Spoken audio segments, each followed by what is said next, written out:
जय हिंद मेरे प्यारे साथियों। आज इस वीडियो में क्लास 10th के लिए फिजिक्स का पहला चैप्टर रियल नंबर वास्तविक संख्या का आज हम लोग स्टार्ट करने वाले हैं, जो कि आप लोग के लिए बिल्कुल आप लोग के लिए एकदम जीरो लेवल से स्टार्ट करेंगे और आप लोग के लिए कहीं समझने में थोड़ा सा भी प्रॉब्लम नहीं होगा। और आप लोग इस वीडियो को ज़रूर अंत तक देखें, क्योंकि आप लोग के लिए वीडियो को देखने से पहले आप लोग पूरी की पूरी क्लास एक बार देख लीजिए। हम 100% वादा करता हूं कि आपको पूरी की पूरी वीडियो समझ में आ जाएगा। मैं वादा करता हूं और पूरी नॉलेज के साथ ऐसा पढ़ाऊंगा कि आपको बिल्कुल बता रहा हूं कि आपको बोर्ड एग्जाम में क्वेश्चन यहां से नहीं छूटेगा। इसीलिए आपसे निवेदन है कि आप लोग वीडियो को अंत तक जरूर देखें, और हमको अगर हम पढ़ा रहे हैं एक बार जरूर देख लें पूरा अंत तक। उसके बाद आपको अच्छा नहीं लगेगा तो कभी मेरा वीडियो को मत देखिएगा जी, आपसे रिक्वेस्ट है। एक बार बस वीडियो को देख लीजिए अंत तक, उसके बाद अच्छा नहीं लगेगा दूसरा वीडियो मत देखिएगा। मैं वादा करता हूं, आपसे रिक्वेस्ट करता हूं कि मत देखिएगा। अच्छा नहीं लगे तो, अच्छा लगे तो लाइक और शेयर आपको बनता है जी, ठीक है ना। तो चलिए हम लोग स्टार्ट करते हैं जी। आज क्लास 10th का भौतिकी बोला तो फिजिक्स चैप्टर 1 का प्रकाश का प्रवर्तन, ठीक है ना। तो प्रकाश का प्रवर्तन का इंग्लिश में भी बोलते हैं रिफ्लेक्शन ऑफ लाइट बोलते हैं। यहाँ तक आपको कोई प्रॉब्लम नहीं हुआ, ठीक है ना। चलिए अभी तो स्टार्ट ही नहीं किए हैं जी। अब आप लोगों के लिए सबसे पहले फिजिक्स में स्टार्ट कर ही दिए हैं, तो आपको वादा करता हूँ कि आपको पूरी किताब की बात करता हूँ, पूरी किताब की बात करता हूँ कि आपको 10 दिन के या 15 दिन के अंदर में आपको पूरी किताब समाप्त करने का मैं वादा करता हूं, ठीक है ना। तो आप लोग चैलेंज छोटा मोटा मत लीजिएगा, पूरी किताब को 10 से यानी 15 से ज़्यादा कोशिश नहीं करेंगे। 10 से 15 दिन के अंदर मैं आपको प्रयास कर रहा हूं कि किताब को ख़त्म करने में, ठीक है ना। आज का पहला दिन है, छोटा ही वीडियो बनाएंगे और आपको अगला बार से वीडियो आपकी लंबी लंबी मिलेगा, ठीक है ना। और पूरी की पूरी क्लास को तैयारी कराएंगे। सब्जेक्टिव जितना होगा क्वेश्चन बोर्ड पढ़ाएंगे, ऑब्जेक्टिव होगा आपको हाथ वाला वीडियो आपको मिलेगा, लेकिन आपको कंटिन्यू मिलेगा। आपसे निवेदन है, क्लास 10th में है जो लड़का 2025 में जो एग्ज़ाम देने वाला है, आपसे निवेदन है कि आपको यह वीडियो जरूर देखना चाहिए, ठीक है ना। अगर शायद अगर आप 25 में दीजिए या 26 में दीजिए या 28 में दीजिए, आपको ये वीडियो ज़रूर देखना पड़ेगा, क्योंकि आपसे इस वीडियो को देखने के बाद आपको क्वेश्चन कहीं से नहीं छूटेगा। एक बार मेरा पढ़ाया हुआ देख लीजिए, बस उसके बाद मत देखिएगा, मैंने बोल ही दिया है, ठीक है ना। तो चलिए आइए स्टार्ट करते हैं जी, ठीक है ना। चलिए हम लोग बिल्कुल एकदम जीरो से स्टार्ट करेंगे जी। चलिए थोड़ा बेसिक फिजिक्स का देख लें, ठीक है ना। देखिए बेसिक में क्या देखने वाले हैं, तो फिजिक्स का सबसे पहले पिता कौन थे, और सबसे पहले के पिता के मतलब क्या बोलते हैं, यानी कहने का मतलब कि प्राचीन, ठीक है ना, प्राचीन, ठीक है ना, प्राचीन भौतिकी पिता कौन थे, यानी कहने के मतलब भौतिकी के प्राचीन पिता। क्या पूछेगा बाबू, भौतिकी, है ना। भौतिकी बोलो तो बाबू फिजिक्स, भौतिकी बोलो तो जी क्या बोलेगा, फिजिक्स। अब फिजिक्स का कोई पूछेगा प्राचीन पिता, क्या पूछेगा जी, प्राचीन पिता। और प्राचीन पिता पूछो या जनक पूछो, दोनों का मतलब एक ही होता है, ठीक है ना। पिता के मतलब या जनक के मतलब दोनों का मतलब एक ही होता है, आपको इस बात को याद रखिएगा। और प्राचीन के मतलब क्या होता है, तो प्राचीन के मतलब होता है जी सबसे पहले, सबसे पहले, ठीक है ना। फिजिक्स के 2 बाप बने, फिजिक्स के कितना बाप, 2 बाप, शायद देखा जाए तो 3 बाप। एक सबसे पहले पिता थे जो न्यूटन, जो वर्तमान में कहा जाता है अल्बर्ट आइंस्टीन को, और पूरा भारत के जो भारतीय पिता कहे थे, जैसे कि फिजिक्स का भारतीय पिता तो सत्येंद्र नाथ बोस को, सब बताएंगे, अब रहने का कोई ज़रूरत नहीं है, ठीक है ना। तो यहाँ पर फिजिक्स का भारतीय पिता या फिजिक्स का प्राचीन पिता या जनक किसे कहते हैं, तो न्यूटन को बोलते हैं। किसको बोलते हैं, न्यूटन को बोलते हैं। कोई डाउट यहाँ तक, ठीक है ना। कोई पूछेगा यहाँ पर जी कि न्यूटन का पूरा नाम क्या है, ठीक है ना। न्यूटन का, किसका बाबू, न्यूटन का, ठीक है ना। कहाँ, तो पूरा नाम, पूरा नाम, तो पूरा नाम जी अल्बर्ट क्या है, सर आइजक न्यूटन। क्या है Shri, sir Isaac Newton, sir Isaac Newton, sir Isaac Newton, ठीक है ना। तो कोई पूछेगा कि न्यूटन का पूरा नाम क्या है, तो सर आइजक न्यूटन, ठीक है ना। अब यहाँ पर देखिए फिजिक्स का सबसे पहले का बाप यही बने, ठीक है ना। उसके बाद प्राचीन के मतलब सबसे पहले होता है। अब आपको कोई पूछेगा कि फिजिक्स के ठीक है ना, फिजिक्स का आधुनिक पिता कौन है जी, और आधुनिक के मतलब क्या होता है जी, आधुनिक के मतलब होता है जी वर्तमान। आधुनिक के मतलब क्या होता है जी, वर्तमान में, ठीक है ना, बात को समझिएगा। आधुनिक के मतलब होता है वर्तमान। वर्तमान के मतलब कि फिजिक्स का आधुनिक पिता बोलो या जनक बोलो, बात दोनों को एक ही होता है, ठीक है ना। पिता के मतलब जनक और जनक के मतलब पिता, वर्तमान के मतलब आधुनिक, आधुनिक के मतलब वर्तमान, ठीक है ना। यहाँ तक क्लियर हुआ। अगर फिजिक्स के किसका, तो फिजिक्स का, तो कोई पूछेगा फिजिक्स का वर्तमान पिता किसको कहते हैं, तो अल्बर्ट आइंस्टीन को। किसको बोलते हैं, अल्बर्ट आइंस्टीन को, ठीक है ना। अल्बर्ट आइंस्टीन को, ठीक है ना, अल्बर्ट आइंस्टीन को, ठीक है ना यहाँ तक। अब इसको फिर एक और बेसिक हम लोग का जानना पड़ेगा कि बताइए कि भारतीय फिजिक्स का है ना, फिजिक्स का भारतीय पिता है ना, फिजिक्स का भारतीय पिता किसे कहा जाता है, किसे कहा जाता है। तो आप लोग इस क्वेश्चन के भी जवाब दीजिएगा। फिजिक्स का भारतीय पिता सत्येंद्रनाथ बोस को कहा जाता है। कोई डाउट यहाँ तक, इस बात को याद रखिएगा। यहाँ तक पूरा फिजिक्स के बारे में पूरी हम नॉलेज और थोड़ा जानकारी दे दिए, ठीक है ना। अब आप लोगों के लिए यहाँ से स्टार्ट करेंगे चैप्टर, ठीक है ना। तो हर कोई भी चैप्टर स्टार्ट करने से पहले हमको इतना डिफिनेशन देना ही है, शायद आप लोग वीडियो देखें या मत देखें, ठीक है ना। हमको इतना तो वही पढ़ाना ही है। कोई चलिए, तो हम लोग इसको मिटाकर अब स्टार्ट करेंगे, टॉपिक लेके चलेंगे। यहाँ तक पूरा फिजिक्स के तनी न्यूटन बाबा को बताने वाला थोड़ा जरूरी था इतना कि फिजिक्स में सबसे पहले किया है, दूसरा बार किया है, तीसरा बार किया है, ठीक है ना। तो कोई पूछेगा फिजिक्स का प्राचीन पिता किसको कहते हैं, तो न्यूटन को। और न्यूटन का पूरा नाम क्या है, तो सर आइजक न्यूटन। और फिजिक्स का आधुनिक पिता किसे कहते हैं, तो अल्बर्ट आइंस्टीन को।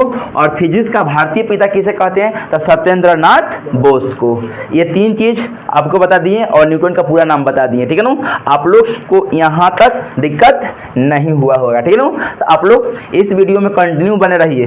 अब आप लोगों का महाधार स्टार्ट करने वाला हूँ प्रकाश के बारे में, और इसलिए सबसे पहले प्रकाश के बारे में पढ़ा रहा हूं ताकि आपको जब भी चैप्टर आगे लेके चले तो आपको अच्छी तरीके से दिखाई दे, ठीक है ना।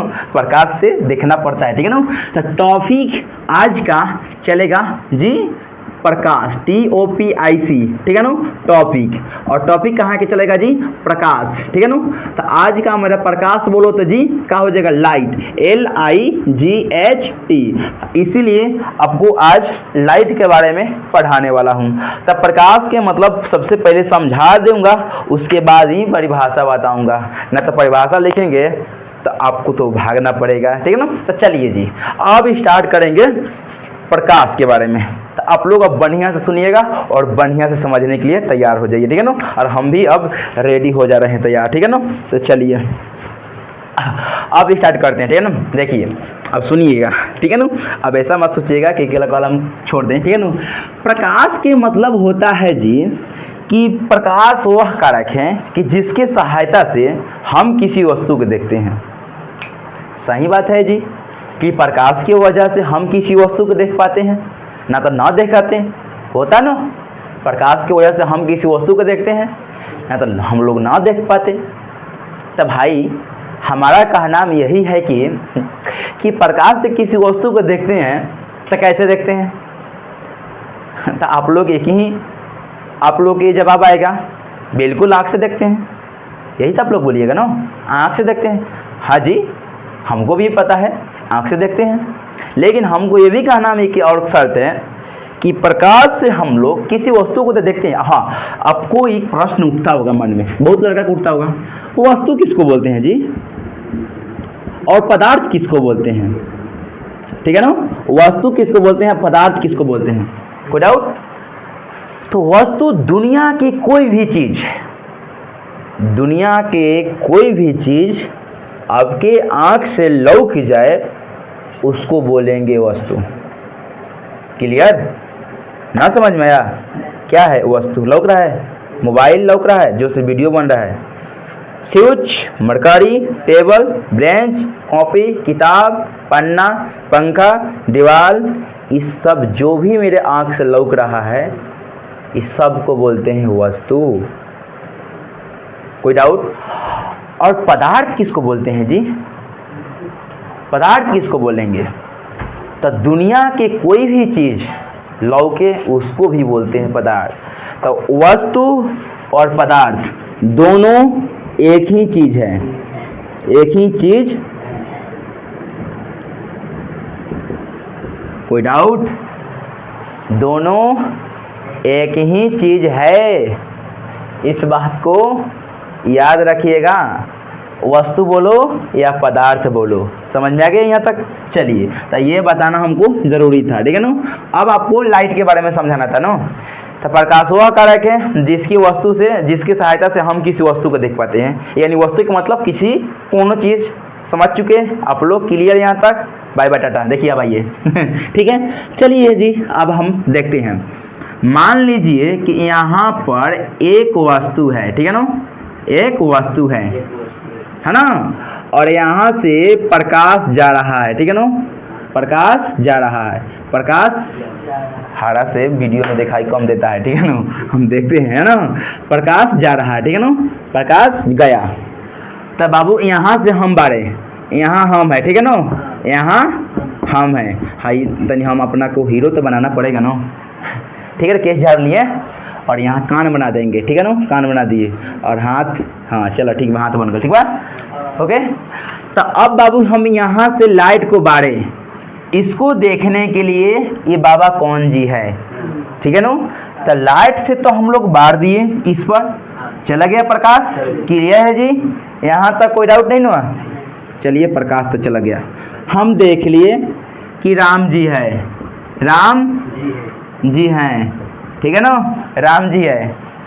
लेकिन एक यही प्रश्न उठ जाएगा कि हम वस्तुआ को जो देखें, वस्तुआ को जो देखें तक देखे तो कैसे देखें जी? बात तो यही नु है जी, बात तो है, ठीक है। आइए इसी को समझेंगे, ठीक है ना। तो देखिए, अगर हम इस वस्तु को देखने के लिए प्रकाश तो जैसे यहाँ से गया, इस पर टकरा कर प्रकाश भी वापस आया और मेरा आँख के रेटिनवा पर आया है प्रकाशवा, और तब मेरा प्रकाशवा आँखवा से फोटो खींच कर मेरा दिमागवा के पास पहुँचा दिया। देख देख देख देख कौन है, देख देख देख, इतना सटक से काम करता है।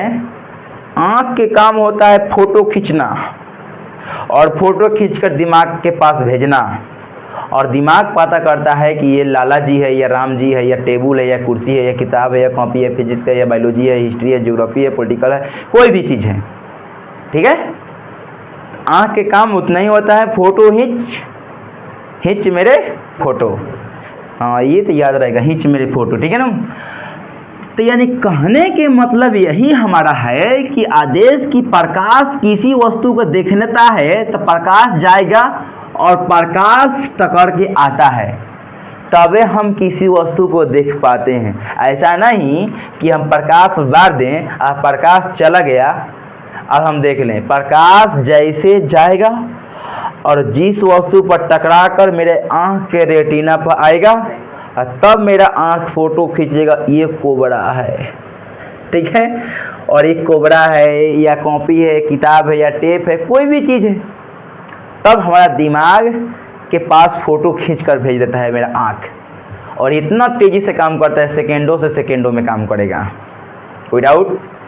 तब हम किसी वस्तु को देख पाते हैं। जैसे में अगर मान लीजिए टर्च से दीवार पर मारिएगा तो सटाक सरल प्रकाश जाएगा और टकरा के मेरा आँख पर आता है, तब हम लोग देखते हैं ना, है ना। अगर मान लीजिए एक उदाहरण के तौर पर आप लोग के लिए यही प्रूफ कर दे रहे हो, आइए आसमान में प्रकाश बारिए, तो बारिए, बार दिए, बारे ना, लेकिन उसका कोई आता पता नहीं है। क्यों? प्रकाश कहीं टकराएगा तबे आप आँख का रेटिना पाएगा, तो खाली बस भी आता है कि जा रहा है बस, लेकिन कहाँ जा रहा है उसका आता पता नहीं है।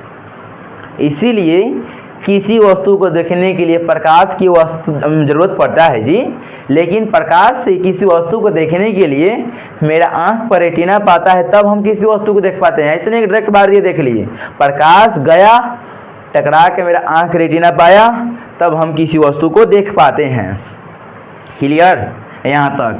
तब आप लोग हम किसी वस्तु को देख पाते हैं। तब आप लोग यहाँ परिभाषा होगा, प्रकाश वह कारक है, इसको लिखेंगे प्रकाश वह कारक है जो प्रकाश वह कारक है जो हम किसी वस्तु को प्रकाश वह कारक है जिसके सहायता से प्रकाश वह कारक है जिसके सहायता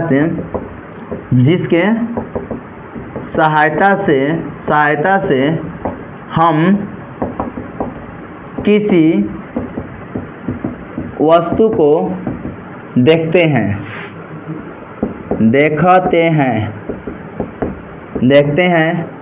उसे प्रकाश कहते हैं। जैसे में लिख दीजिए मोबाइल का टर्च, मोमबत्ती यानी मोम लिख दीजिए, लालटेन लिख दीजिए, लालटेन इत्यादि लिख दीजिए। ठीक है ना? क्लियर यहाँ तक? कोई दिक्कत? तो यहाँ तक आपको समझ चुके, प्रकाश के बारे में पूरा समझा दिए और आपको परिभाषा भी बता दिए और आपका जैसे ही बता दिए। यहाँ तक पूरा क्लियर हुआ और इस वीडियो में हम यहीं तक बताने वाले हैं, जो कि आज पहली बार स्टार्ट करना था और हम स्टार्ट कर दिए। ठीक है ना? तो आज हमारा प्रकाश का प्रवर्तन का पहला दिन था, जो कि लेक्चर नंबर 1 था। ठीक है ना? हम आज इस वीडियो को यहीं तक समाप्त करते हैं। अगला बार में प्रकाश के बारे में बताएंगे कि प्रकाश कितने भागों में बांटा गया है, वस्तु के आधार प्रकाश के कितने भागों में कौन कौन बांटा गया, उसकी पूरी परिभाषा और पूरी डिफिनेशन के अनुसार से पूरी एक एक चीज़ आपको बताने वाला हूँ। ठीक है? तो ऐसे ऐसे करते करते आप लोग के लिए जल्द से जल्द चैप्टर समाप्त करूँगा। दूसरा मैं लूँगा, तीसरा मैं, चौथा, पाँचवा, छठम, यानी कहने के बाद 15 दिन के अंदर में पूरा किताब खत्म कर लेंगे। ठीक है ना? तो आपको इस वीडियो को अच्छा लगा तो लाइक और शेयर कमेंट बनता है। आपके लिए धन्यवाद।